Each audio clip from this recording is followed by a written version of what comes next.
70वीं BPSC परीक्षा की question paper है। तो आइए हम इन्हें सॉल्व करते हैं। साइंस के क्वेश्चन पेपर को मैं सॉल्व कर रही हूँ, आप इसे चेकआउट कर लीजिएगा, एक बार मिला लीजिएगा।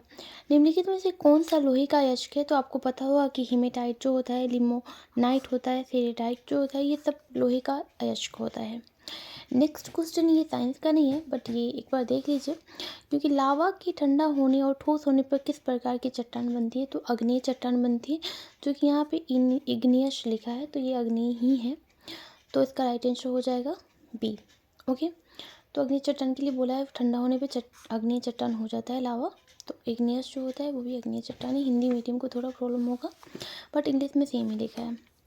नेक्स्ट क्वेश्चन देख लेते हैं हम। निम्नलिखित में से कौन सा अम्ल पेट में स्रावित होता है? तो आपको पता होगा कि पेट में जो एक ही अम्ल होता है, हाइड्रोक्लोरिक अम्ल, HCl जिसको बोलते हैं, एक यही अम्ल है जो पेट में स्रावित होता है। नेक्स्ट क्वेश्चन है कि निम्नलिखित में से फर्श टाइल्स बनाने के लिए उपयोग किया जाने वाला जो मेलामाइन है, ये किसका उदाहरण? तो आपको पता होगा कि जो टाइल्स होता है वो जब एक बार उसको गर्म करेंगे तो वो अपनी अवस्था में नहीं आता है। तो थर्मोसेटिंग प्लास्टिक होता है, उसका भी वही नेचर है कि वो गर्म करने या कुछ भी करने पर वो अपनी अवस्था में मतलब अपनी अवस्था से वो परिवर्तित नहीं होता है। जबकि पॉलीथीन होता है ना, तो वो चेंज हो जाता है, गर्म करने पे वो अवस्था बदल देता है, लेकिन जो दूसरी अवस्था में उसको ढाला जा सकता है।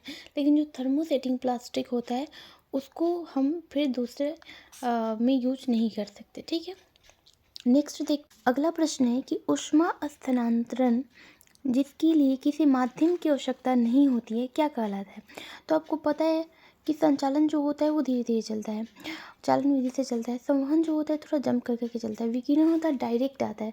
तो ये बोल रहा है कि जिसमें किसी माध्यम की आवश्यकता नहीं होगी, तो माध्यम की आवश्यकता विकिरण में नहीं होगी। प्रश्न है कि परमाणु की संरचना के लिए एक मॉडल प्रस्तावित करने वाले पहले व्यक्ति कौन थे?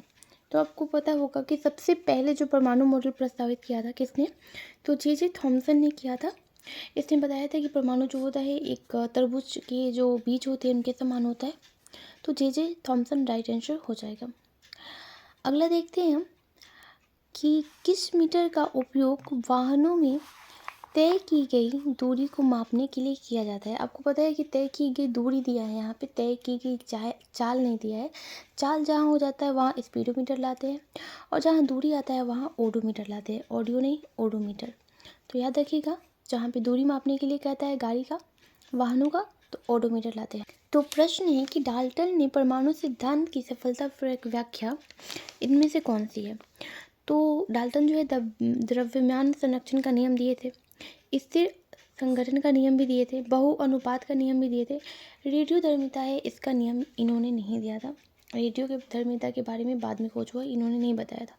तो इसका राइट आंसर हो जाएगा 1, 2 और 4। अगला प्रश्न है कि आहार नाल का कौन सा भाग यकृत से पीत प्राप्त करता है?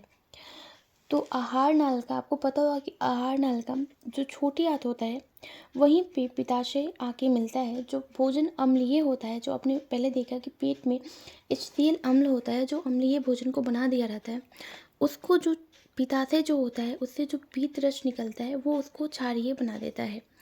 क्योंकि हमारे पेट में जो अम्लीय भोजन होता है उसका पाचन करने में थोड़ी दिक्कत होती है। तो छोटी आंत में जो होता है पूर्ण पाचन जो होता है वो छोटी आंत में कंप्लीट हो जाता है। तो छोटी आंत में जो आता है पीत रस जो आता है वो छोटी आंत में ही आता है, और छोटी आंत में पूरा पाचन हमारा कंप्लीट हो जाता है। उसके बाद जो बड़ी आंत होता है उसमें स्वांगीकरण होता है। ठीक है, तो हमारा पूरा पाचन कंप्लीट छोटी आंत में ही हो जाता है। और पित्त से पित्ताशय कहाँ प्राप्त करता है? छोटी आंत में। तो इसका राइट आंसर हो जाएगा छोटी आंत। वीडियो अच्छी लगी हो तो लाइक करें, ज़्यादा अच्छी लगी हो तो शेयर करें, और आपका आंसर क्या था कमेंट बॉक्स में कमेंट करें।